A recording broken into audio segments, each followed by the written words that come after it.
right, so welcome back to Multifamily Live. Today we're going to take a little detour, of course, from multifamily, but it's all going to align. We're going to talk about the 100-mile mindset.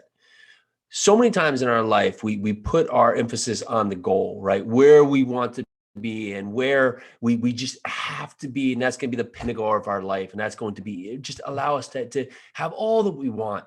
And what happens is that we never get started because what we want is so scary to us, right? Because we can't imagine it, right? So we can't just imagine having it because, of course, we're here today and we haven't accomplished it. So we never get started, right? Because it's just too scary and it's more comfortable for us to just stay where we are, to just stay complacent, being in the life that maybe we don't like, maybe it's not perfect for us, but it's safer here to be here than it is to move forward, to go after our goals, right? Because we're focused on this big goal, whether it be that great job or, to buy a 100-unit apartment building or to have $10 million or to open a charity that can help, change the world. We don't do things that are outside of our comfort zone because we can't find them. And so we never act. We never get started. Or we spend all of our time trying to put together the perfect plan to get things done. Every step detailed out. And then when we finally do get started, the first step out of the gate is completely sideways and derails us, and we never go any further. So how can we take this and how can we use this along our multifamily journey, the 100-mile mindset, to change the narrative, to change the focus, to change our destination, and really put us forward to get after our goals and go? Well, when I started running ultra marathons and I'd get myself up to a 100-mile race, I'd never done this before. And so to have my mind trying to understand what it would take to run 100 miles, to run for over 20 hours out here in the abyss, I couldn't picture it, right? And I didn't know how to train. All I could think is that I just had to start doing the steps to put myself in the best position to win. I started having to take action to get myself into position to be ready for when the time comes. They say in ultra marathons, you run your first 50 miles with your legs and the last 50 miles with your mind.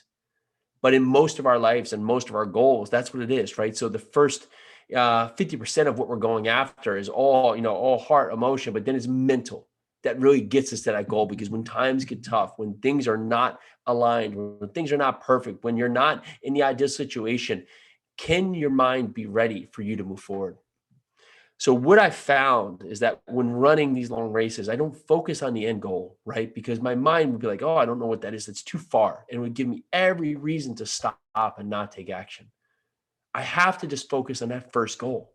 So whether it be to start that race and run the first mile, or maybe it's that I set my sights in the first aid station or first drink station 6 miles out. And then I get there and I say, okay, I've made it. Now what? And then I focus on the next one. And it may be that next aid station, right? And now that's 12 miles. Can I just get there and figure it out? And then it's the next one, and the next one, and the next one. And here I am, I'm coming up on 40, 50 miles, 55 miles, 60 miles. And maybe times start getting tougher. And I have to start saying, well, maybe can I just get to the bridge and just figure it out when I get there, right? All I have to do is just get to that bridge and just figure it out from there. I don't have to focus on the 100 miles. But when I get there, can I just get to that next tree and figure it out when I get there?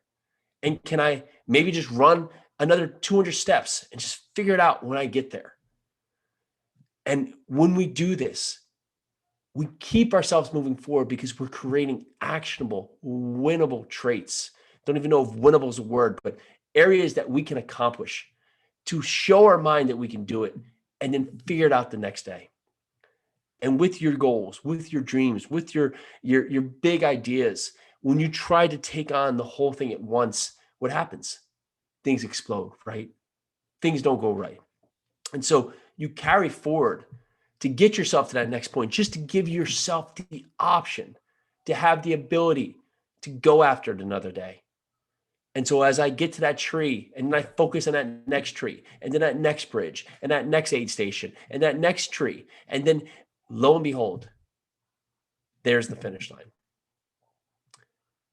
And I look back and behind me is 100 miles accomplished within 1 mile, 2 miles, 7 miles, 4 miles, 5 miles by just getting to that next step and seeing if I can get there and figure out that next step from there. That's our goals.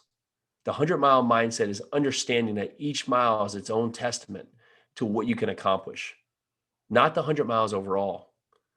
That's the accumulation of all of the tasks, of all the work you've put in over those 100 miles, in your goals, in your dreams, in your activities. And when you get there, I guarantee it, because I know if you're listening to this, you want to be a better person. You want to continue to grow. You're not going to be satisfied. So getting to that goal is just going to be the start.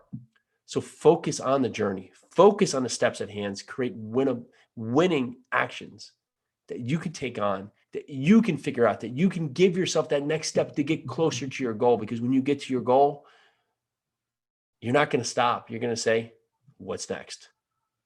Go after those goals today. Get yourself out of the gate, get to that first step, and figure out where to go from there. Let's do this.